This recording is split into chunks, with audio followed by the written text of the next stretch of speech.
Muy buenas tardes a todos. Me presento, soy Christopher Sánchez.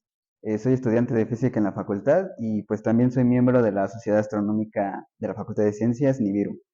El día de hoy yo les quiero presentar el origen del universo, platicarles un poquito sobre lo poco o mucho que sé, además de lo que he investigado para preparar esta presentación. Y bueno, como todo, tiene un principio, ¿no? La mayoría de las cosas no tienen un final, pero sí un origen, un principio, un de dónde comenzó, y el universo no es la excepción.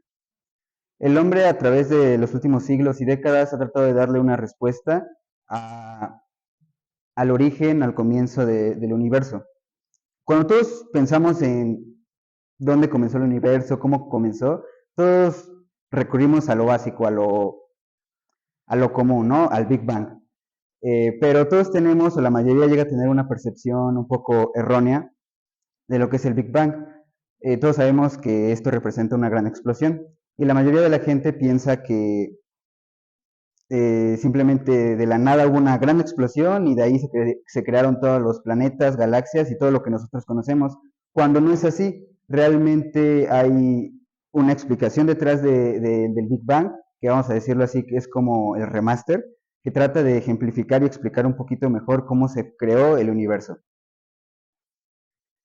Bueno, mucho antes de que hubiera tiempo y espacio, antes de que hubiera todo lo que hoy en día conocemos, simplemente existía pues la nada. Se cree o se estima que simplemente toda esa materia y energía primigenia simplemente estaba acumulada dentro de una pequeña esfera, infinitamente pequeña. No, o sea, el imaginarla es un poquito complejo, ni siquiera somos capaces de imaginar la distancia que hay entre el Sol y la Tierra. Entonces, como es una cantidad enormemente pequeña, es difícil imaginarla, pero toda esa materia y energía está simplemente acumulada.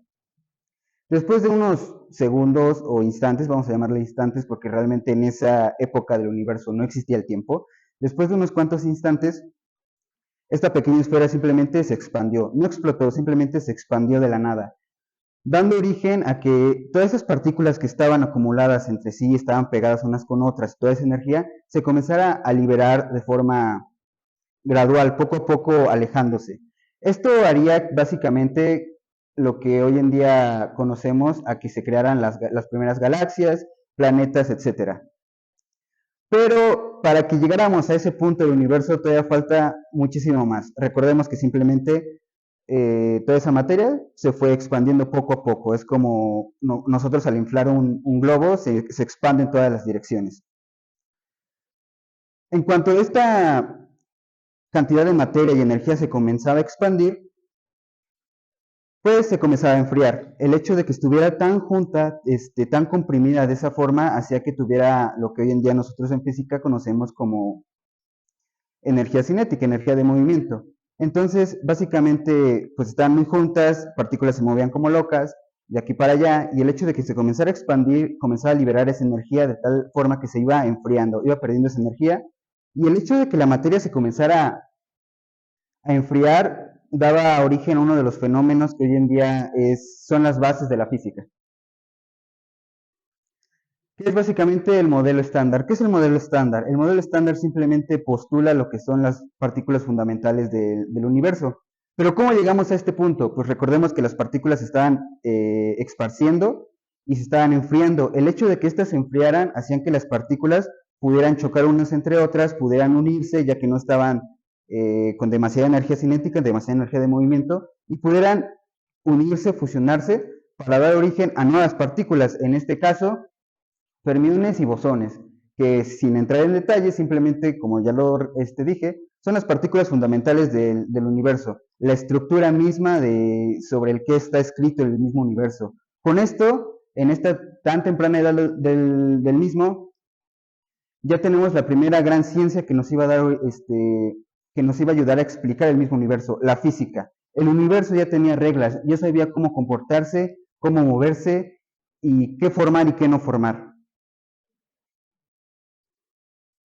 Y bueno, ya que tenemos algunas partículas, en este caso, como ya lo mencioné, los bosones y fermiones, Pues da origen básicamente a las cuatro fuerzas fundamentales del universo. ¿Qué son estas cuatro fuerzas fundamentales? Las cuatro fuerzas que rigen el comportamiento mismo de la naturaleza, la cual es la gravedad, el electromagnetismo, la fuerza nuclear fuerte y la fuerza nuclear débil. Estas cuatro fuerzas dan origen a lo que nosotros hoy conocemos como átomos. Recordemos que los átomos tienen una carga positiva y negativa y es básicamente la segunda fuerza, el electromagnetismo. La gravedad, pues ya la conocemos, es lo que nos ayuda a estar pegados a la Tierra, es lo que ayuda a que el sistema solar baile en armonía junto con, bueno, los planetas junto con su estrella. Y bueno, la fuerza nuclear fuerte y débil, sin entrar en tanto detalle, simplemente es aquella fuerza que ayuda a las partículas a estar unidas, partículas subatómicas, no una mesa y una silla, simplemente partículas subatómicas, partículas muy pequeñas que ayudan a que éstas puedan estar unidas unas entre otras y hay interacción entre ellas. Y bueno, recordemos que al inicio el universo se estaba expandiendo y esto no dejó de ser así. Esta teoría remasterizada del Big Bang se conoce como inflación cósmica, que simplemente explica que la misma materia desde un inicio se sigue expandiendo y expandiendo y expandiendo. Recordemos que gracias a esta expansión la materia se estaba enfriando, se acumulaba en nuevas partículas, nos daba unas reglas que seguir de la materia para que hoy en día se formara lo que hoy en día conocemos. Y a día de hoy el universo se sigue expandiendo en todas direcciones, realmente no se ha detenido desde que esto comenzó. Y bueno, ¿qué tiene que ver todas estas partículas con lo que hoy en día conocemos como el universo? Bueno, recordemos que ya se habían formado algunas cuantas partículas que hoy en día nosotros conocemos como átomos. El átomo más sencillo de todo el universo y el más abundante es el hidrógeno. El hidrógeno es simplemente un núcleo con un protón y un electrón girando en su órbita. Pues bien, este elemento abunda en inmensas cantidades por todo el universo. ¿Y qué pasó después de que todo este hidrógeno se seguía expandiendo? Pues después de cierto tiempo se fue acumulando en grandes nebulosas de gas, de materia. El hecho de que se formaran estas primeras nebulosas ya le comenzaba a dar forma a nuestro propio universo, lo que hoy en día nosotros conocemos como cuerpos celestes, y las nebulosas que hoy en día podemos observar pues, en algunos telescopios, etc. Pero el hecho de que estas nebulosas se formaran iba a dar origen a la luz. Después de que una gran cantidad de materia, de hidrógeno, se juntara en un mismo lugar, en una misma zona del espacio, iba a colapsar sobre su propia gravedad. Y el hecho de que colapsara sobre su propia gravedad iba a dar origen a las estrellas. Es de ahí donde surge la luz en el espacio, las estrellas, los cuerpos celestes. Y aquí es donde entra otra interacción de las fuerzas, que es básicamente la fuerza nuclear. El hecho de que el hidrógeno esté colapsando uno entre otro es simplemente que existe una fusión nuclear. Básicamente, como hay un montón de gravedad que está jalando las partículas hacia abajo, hace que choquen unas entre sí. Pero es una fuerza descomunal, de tal forma que al chocar dos átomos de hidrógeno, se fusionan y liberan una nueva partícula, un nuevo átomo, el helio. Entonces, así es como se forman las estrellas. Pero ya tenemos un nuevo elemento en el universo, el helio. Y esto es gracias a que se han formado las primeras estrellas. Y bueno, ¿cuál es el ciclo de vida de una estrella? Bueno, pues ya vimos que primero se tiene que juntar un montón de materia en nebulosas enormes, de tal forma que éstas van a colapsar sobre su propia gravedad. El hecho de que colapsen sobre su propia gravedad harán que se genere la luz, que se cree la luz. Una vez, bueno, recordemos que la materia del hidrógeno está chocando una entre sí y el hecho de chocar se está agotando y está liberando lo que es el nuevo elemento, que en este caso es el helio. Pues toda esa reserva de combustible de hidrógeno se va a agotar después de cierto tiempo. Por ejemplo, nuestro Sol en algún momento va a explotar, pero falta todavía un montón para eso. Las estrellas se explotan cuando agotan su combustible, cuando agotan su materia prima con la cual están emergiendo luz y pues calor. En cuanto estas estrellas explotan, liberan sus frutos. Recordemos que gracias a esta creación de una estrella de hidrógeno se creó el helio. Entonces, al momento de explotar, liberan sus frutos, los nuevos elementos del universo por todo el espacio, dando origen a que se formen nuevas nebulosas y se repite el ciclo sin fin. Este proceso duró eones seguramente, ya que gracias a este horno de elementos, vamos a llamarle así, se pudieron crear la mayoría de los elementos que hoy en día conocemos en la tabla periódica. ¿Por qué digo la mayoría? Porque recordemos que pues algunos son creados por el hombre. Entonces, este ciclo sin fin de las estrellas o los soles, vaya, nos daría origen a la nueva ciencia que nos ayudaría a describir el universo. Y esa es la química. Ya tenemos dos reglas con las cuales la naturaleza puede jugar y darle estructura a lo que hoy en día conocemos como naturaleza. Tenemos física y ahora la química. ¿Por qué? Porque gracias a estos nuevos elementos se pueden crear más elementos a base de las mismas estrellas que nosotros vimos. No todos, pero sí la mayoría de ellos.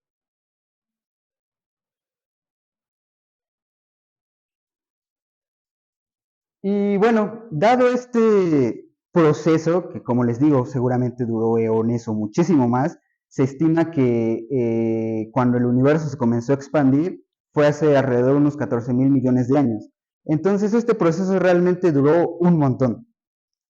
Pero dado todos estos eventos, digamos que ya tenemos el espacio suficiente, el tiempo y materia. ¿Por qué tiempo? Recordemos que el tiempo no es lo que conocemos muy comúnmente, como te veo dentro de 5 minutos o dentro de 10 minutos. El tiempo en el espacio se describe simplemente como una curvatura en el mismo. ¿Cómo se puede entender un poquito en eso? Simplemente, pues como ya tenemos soles, planetas, bueno, ahorita entramos en los planetas, pero como ya tenemos soles, ya tenemos estrellas, pues esta gran cantidad de materia hace que el espacio se curve. Una manera muy sencilla de imaginarlo, aunque es un poquito incorrecta científicamente, pero para entenderlo es como cuando ustedes agarran una sábana y le echan una pelota encima. ¿Ven cómo se curva la tela? Eso es básicamente como se curvaría el espacio. O una forma más sencilla de verlo es cuando se ponen en un trampolín. El cómo ustedes hunden la misma tela, se podría entender que eso es lo que hace que se curve el espacio. Y el hecho de que se curve nos daría origen al tiempo, por lo cual tanto Einstein se anduvo peleando. Y bueno, pues ya vimos cómo se crean los nuevos elementos. Con todo esto, pues por la propia gravedad de la materia, haría que se formen los primeros planetas, rocosos o gaseosos. Nuestro planeta es un planeta rocoso, pero por el universo hay un sinfín de planetas que son rocosos y también gaseosos. Por ejemplo, Saturno y Júpiter son planetas gaseosos, son planetas hechos de gas. Por ejemplo, Júpiter es más o menos este planeta, que si más o menos, si lo reconocen es simplemente porque tiene una manchita por aquí, es un intento fallido de estrella. Recordemos que es una estrella simplemente es mucho gas que colapsó sobre su propia materia. Pues a Júpiter, perdón, le faltó materia para poder colapsar sobre su propia gravedad y que de ahí naciera una estrella.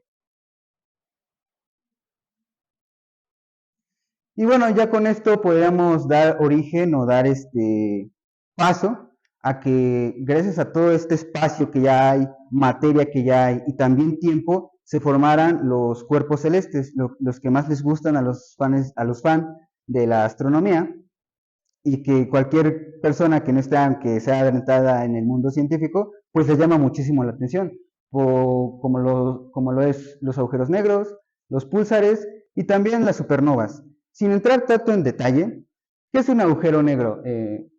No es que necesariamente sean negros, así, pero no por eso se llaman así. Simplemente los agujeros negros es una región del espacio donde hay muchísima materia acumulada que está colapsando sobre su propia gravedad. Pero, ¿qué se necesita o qué requisitos hay, se requieren, vaya, para que un agujero negro sea un agujero negro? Bueno, pues no, pese a que es mucha materia acumulada en una zona, en una misma zona, también requiere algo, que la materia sea muy densa. ¿A qué me refiero con muy densa? Que sea muy comprimida. Por ejemplo, si ustedes agarran una hoja de papel y la hacen bolita, se darán cuenta que ustedes todavía la pueden como que apachurrar más. Eso está haciendo que la bola de papel sea más densa, simplemente que las partículas estén más juntas unas entre otras. Por ejemplo, nuestro planeta, la Tierra, podría ser un agujero negro, pero para que lo sea, toda la materia tendría que estar acumulada, encerrada, en, del tamaño de una pelota de fútbol. Ese sería el requisito para que este sea un agujero negro. Simplemente la materia tiene que estar muy acumulada. También están los púlsares y las supernovas, que las supernovas es un tipo de evento astronómico que se da cuando algunas estrellas mueren. No todas, pero cuando son muy masivas, son muy grandes, se puede dar este evento astronómico. Por ejemplo, cuando nuestro Sol explote, no necesariamente se va a convertir en una supernova. Podría convertirse en una enana blanca. Una enana blanca es una estrella mucho más pequeña que el Sol y emite pues luz blanca. Y bueno, llegamos a este punto, el universo observable. ¿Qué es el universo observable? Pues el universo observable los astrónomos lo describen como simplemente todo lo que conocemos. Todo esto es básicamente lo que se ha expandido el universo desde que comenzó. No podríamos decir que inició en el centro, porque si ustedes agarran una esfera o una pelota, no podrían determinar realmente dónde es el centro. Pues es algo similar, ya que parece algo homogéneo en la estructura, que no tiene ni pies ni cabeza, pero es lo que se estima que se ha expandido el mismo universo. Pero ¿por qué le dicen universo observable? Bueno, pues esta analogía de que es una especie de esfera o de elipse, eh, nos representa que más allá de estos bordes, nosotros no sabemos qué hay. Es simplemente la luz de otros astros, de otras estrellas, que no han tenido el tiempo suficiente para llegar hacia nosotros y poder observarlos. Eso en el hipotético caso de que hay algo más allá de este borde. Más allá, simplemente nosotros no podemos ver, no es que esté oscuro o algo así, simplemente no podemos ver porque no hay luz. O sea, la luz de otros astros, como ya lo dije, no ha llegado hacia nosotros. Probablemente llegue en algún momento, pero tendría que pasar muchísimo tiempo. Recordemos que pese a que la luz es la velocidad más alta en todo el universo, el espacio es tan inmenso que ni siquiera la luz, que es tan rápida, le da el tiempo suficiente de llegar a un punto tan rápido como nosotros quisiéramos. Para que se den la idea, la luz de nuestro Sol tarda 8 minutos en llegar al planeta. Entonces, cuando los primeros haces de luz que nosotros vemos al amanecer, realmente son los rayos de luz que emergieron hace 8 minutos.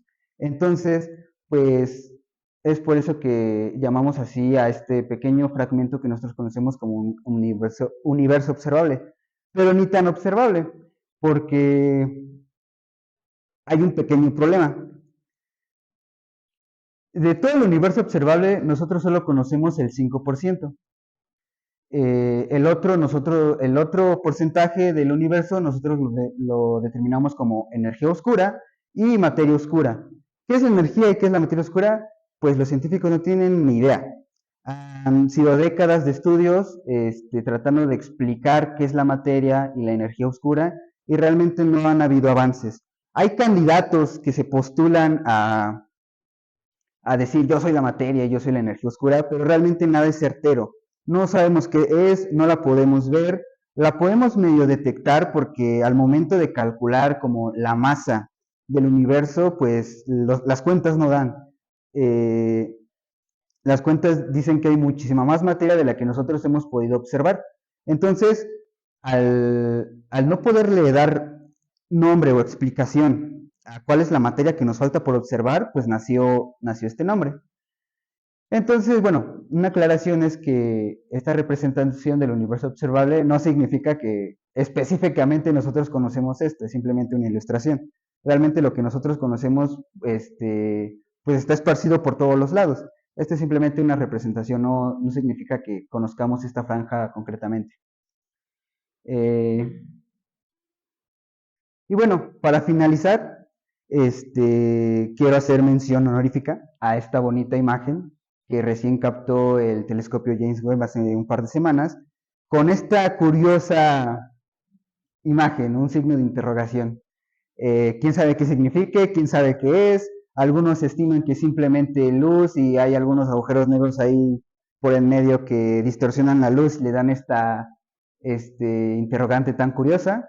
Y pues bueno, recordemos que el hombre estaba buscando una forma de explicar el origen del universo, de explicar de dónde vino. Y ahora que ya saben de dónde vino, ni siquiera saben qué es. ¿Por qué? Porque recordemos, solo conocemos el 5%.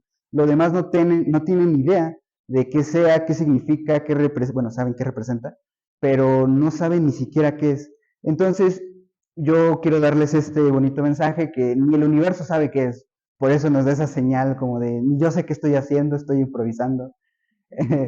Entonces, pues eso es básicamente cómo es que siglos y décadas de estudio nos han dado esta información de dónde es que surgió el universo, de qué está compuesto, cómo es que se formaron las primeras partículas y principalmente qué es lo que aún no conocemos, porque aún hay muchísimo que no podemos explicar.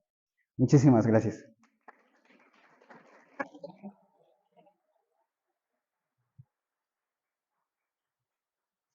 Y bueno, no sé si alguien tiene alguna duda, pregunta que quiera.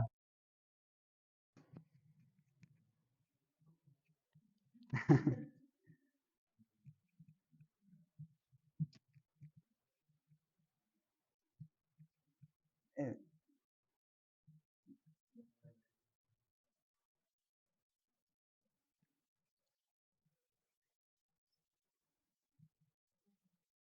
Hola. Oye, ¿sí mencionaste que son los pulsares? no, no lo mencioné. Bueno, como tal, puedes regresar a la imagen. Sí. Bueno, los púlsares son simplemente como estrellas de otro tipo que emiten cierta radiación, como pequeñas explosiones, vamos a llamarlo así, como una forma de imaginar qué son este tipo de ondas o explosiones que emiten por el espacio. Imagínense un charco donde constantemente está cayendo una gota. Ustedes ven cómo esas ondas de la gota se comienzan a esparcir sobre el agua. Más o menos es algo así que hace el pulsar en el espacio. Como les dije, es un tipo de estrella, pero son muy raras de ver y de detectar. Gracias. ¿Alguien más? Eh, allá.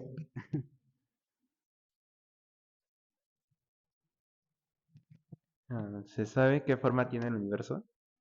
¿Se O sabe qué forma tiene el sea, universo? como se está expandiendo, o sea, si se expande uniformemente o más hacia acá. ¿No? Sí, mira, le puedes poner al de ahí. Pues realmente no se sabe como qué forma tiene el universo o de qué forma se está expandiendo. La analogía más sencilla de poder entender nosotros esto es como un globo, como les mencioné, que se expande en todas las direcciones, pero realmente no hay como una forma de decir, es una esfera, es un balón, es en forma de triángulo. Realmente no hay una herramienta que nos ayude a explicar cuál es la forma correcta. E incluso en superordenadores, cuando intentan hacer simulaciones del universo, pues los simuladores nos arrojan un cubo. ¿Por qué? Porque es la forma más fácil como de comprender cómo es que está pasando la expansión del mismo. Pero realmente una forma certera, pues no.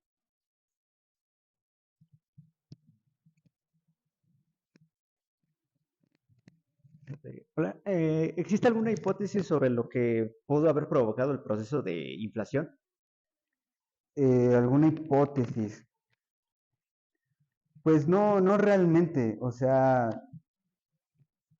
tal cual como lo explican los científicos, disculpa, es que de un momento a otro pasó, Ok. sin previo aviso ni una razón concisa. Además, y si lo hubiera habido, es muy difícil como determinarla, ¿Por qué? Porque recordemos que eso pasó hace unos 14.000 millones de años y realmente lo que podemos estudiar de esa temprana edad del universo es simplemente la radiación que hay. Entonces, como para determinar qué fue lo que originó esa expansión, pues no hay herramientas, simplemente lo narran como de un momento para otro sucedió.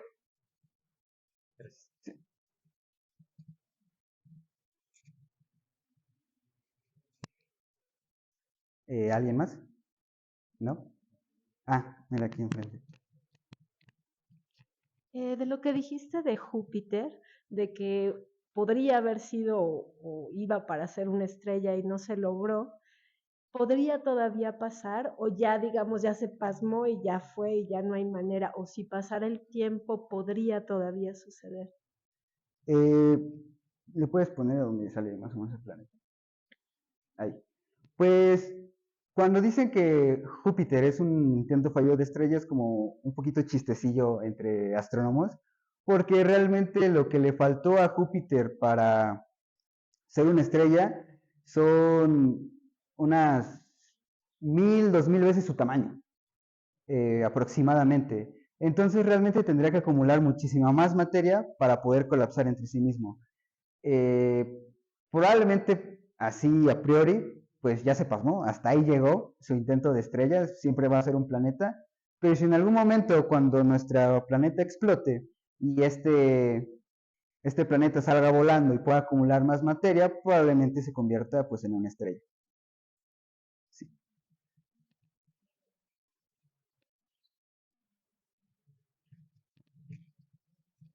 ¿Alguien más?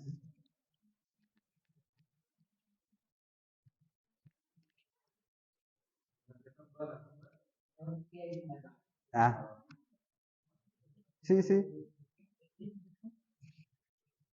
sin pena. ¿Sí? ¿Qué tan grande es el universo? ¿Qué tan grande es el universo? Ay.